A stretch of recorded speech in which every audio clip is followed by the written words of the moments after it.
Hey, welcome back to the Stash. Daredevil is a character with one of the strongest legacies in Marvel Comics. He's been at the center of some of the most compelling, emotionally charged, and visually stunning stories in the medium's history. From Miller to Bendis to Brubaker to Soule and most recently Zdarsky, Daredevil has always been a series that thrives when placed in the hands of writers who truly understand the character. You know, writers who respect his depth, his struggles, and his relentless drive to push forward no matter the odds. And then there's this run. Saladin Ahmed's Daredevil has been nothing short of frustrating. Month after month, issue after issue, dragging itself along with no real sense of direction, no passion, and worst of all, no reason to actually care. We are 18 issues in, and somehow it feels like we've made zero progress. And trust me, after taking some time away from the book, I really wanted to come back with a fresh perspective, to maybe find something worth appreciating here. But instead, I came back to the same exact problems, the same tedious pacing and the same lackluster execution that has plagued this entire run from the very start. So join us today as we start our new Daredevil initiative on this channel, March Without Fear, and go over Daredevil issue 18. Before we get into that though, I wanted to take a quick second to say that here at The Stash, we're trying to reach 8.5 thousand subscribers before the end of the month. It's a huge ask, I know, but with your help, I know we can do it. So if you like Daredevil or just comic content in general, feel free to stick around and maybe hit that subscribe button. But anyway, with all that being said, let's jump right back into the video.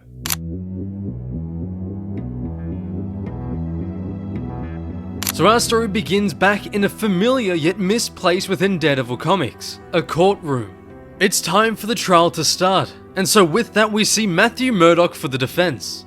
Matt, due to the unusual circumstances, has to defend himself in court thanks to the sin of pride taking over Foggy Nelson. Speaking of Foggy, he confirms he requested Matt's presence, for he just had to share the courtroom once more with his old friend.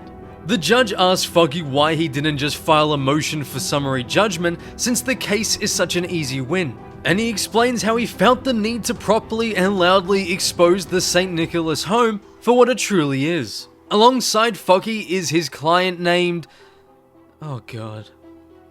Rizzy. Are we really f***ing doing this shit? Anyway, this guy, as Matt put it best, is a scumbag. And a while back when Matt was still a priest, he bashed him so he'd stop harassing his foster, Ashley. Now the devil is using him to torture Matt and threaten everything that means something to him. Minutes later, Matt is called to the stand and is completely humiliated by Foggy. He makes him look like a total rookie in every sense of the word. It goes on and on until finally it's time for recess. Matt catches up with the possessed Foggy, who is gleaming with the display he just put on moments earlier. Now Matt, knowing there's no chance he could possibly win this, decides to take a different approach and ask if Foggy wanted to go somewhere quieter where the two could just talk. And so they do. Foggy asks him if he's seriously going to try to exorcise him even after he's forsaken his vows, but Matt dismisses it and begins to tell him how he believes he's not a good enough lawyer to win this case. Therefore, with that being said, he's chosen to concede and declares Foggy the winner. Foggy, confused, asks Matt if he's insane, for if he quits, St. Nick's will be closed down. Matt acknowledges that yes, but he still admits it's all his fault the case is here in the first place, and in short believes the kids deserve better than someone as unworthy as he deems himself. Now for some reason, even though the sin of pride through Foggy is on the verge of winning the case, and even though he still technically got what he wanted in the sense of Matt embarrassing himself by actually attempting to defend the case, the sin of pride has a massive temper tantrum and forfeits the entire challenge because I guess Marvel told this moron in charge to hurry the f*** up and finish this almost 2-year story. Anyway, the Sin of Pride releases Foggy and warns Matt of his brother.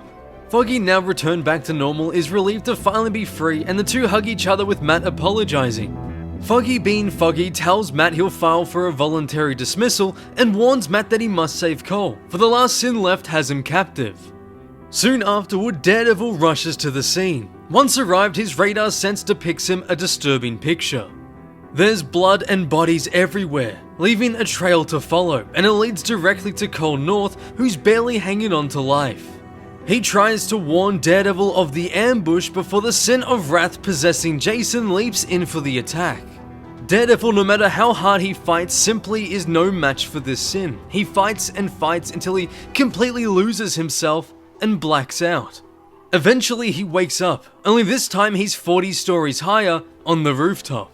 And so the story ends with the sin of wrath providing our guardian devil the choice of his life, to choose who lives and dies between Bullseye and Foggy Nelson.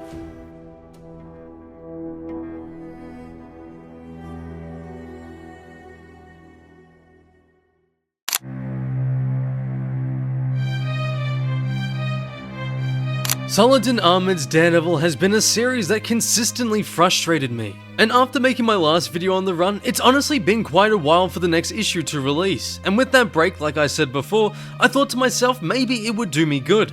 Maybe it would clear my thoughts and make the next issue, this issue, more enjoyable. Man, was I wrong. Like, Daredevil issue 18 was definitely better in very few aspects from the previous entries, but my god, does it make the same mistakes over and over again. The biggest being how incredibly boring it is. I don't think I've actually ever felt any emotion besides annoyance when it comes to this book. The story especially here falls completely flat for me. Sure, it's nice seeing Matt in a court setting again, and it's almost like the status quo is ever so slightly shifting back into place for the new show releasing the day as I'm writing this video, but even with that, Ahmed made Matt look like a complete and total fool during the entire case. It was actually pretty embarrassing to read, especially with the way Matt would constantly put himself down while at the same time lifting up Foggy's lawyer skills. Ahmed's writing Matt as if he's never actually read a single Daredevil comic in his life, and instead did a quick search on Marvel fandom to get a rough general idea of every single character. I mean, this is Matt Murdock we're talking about. The man who purposely took the People vs. Slagansky case to the Supreme Court,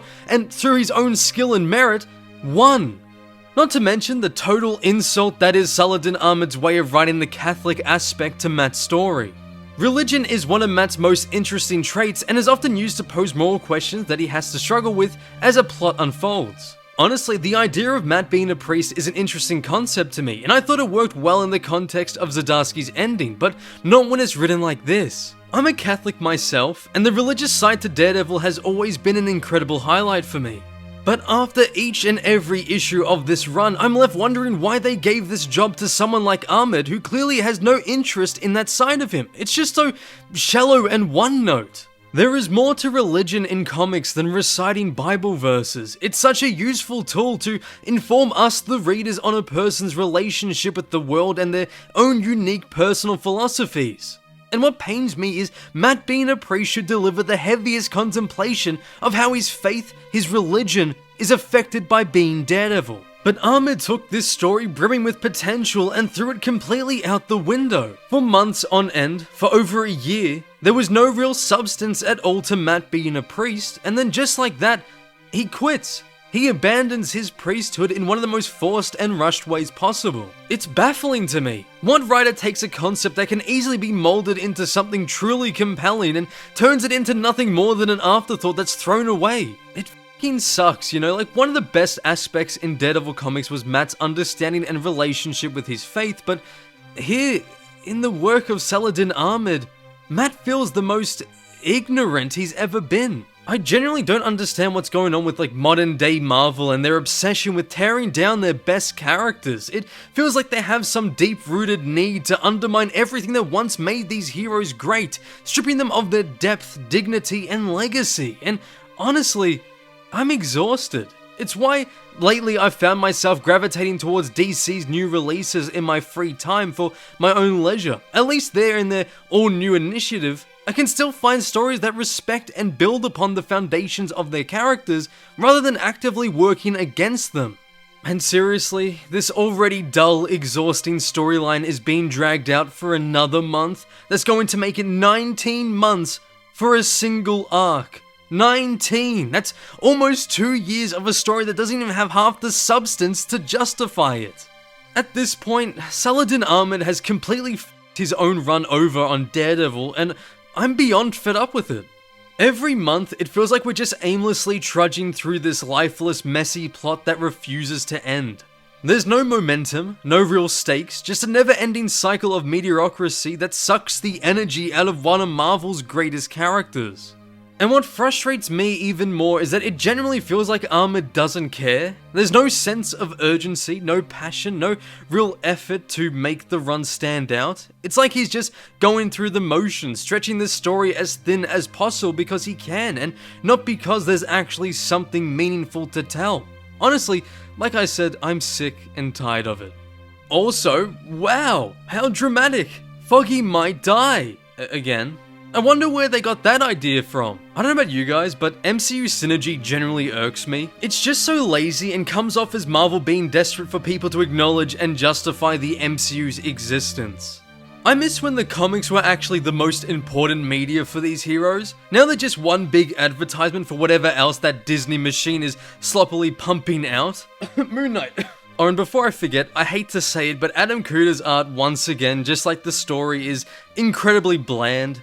There are a handful of decent shots here and there, sure, but overall, it just feels so uninspired. Nothing about it actually stands out. Nothing about it feels dynamic or memorable. It's just there, going through the motions and dragging the story along with it. At no point does the artwork elevate the actual story of the book, or bring any real energy to the pages. It never feels special, never pushes any boundaries, and never even comes close to being unique or its own special thing. It's the bare minimum, and for a character like Daredevil, who has had some of the most visually striking and atmospheric art in comics history, it's just so disappointing. And listen, I get it. It must be incredibly difficult to step in after Zdarsky and Kiketo delivered one of the best Daredevil runs of all time, but for God's sakes, at least try. At least act like you care. Instead, what we've gotten in this book for nearly 2 years, it's just so utterly lifeless, so creatively bankrupt that it feels like an insult to everything Daredevil stands for. I generally find this run to be one of the worst in the character's history. Sure, he's had some pretty bad errors, you know, ones that just don't really fit in with this current, more prominent tone and style that Daredevil's been having for decades now, but even with those odd comics, there was still something to them, something that made them fun to read, something that gave them this unique charm that you can still look back and actually remember those issues, whereas here, in the next year or so, I doubt when this run is over, I'll even remember a single thing about it. This comic has nothing, absolutely nothing worthwhile to offer.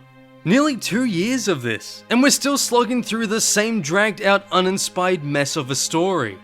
And for one centered around the 7 deadly sins, it's sad to see it fall victim to the worst sin a story can commit. That being the sin of being so incredibly boring.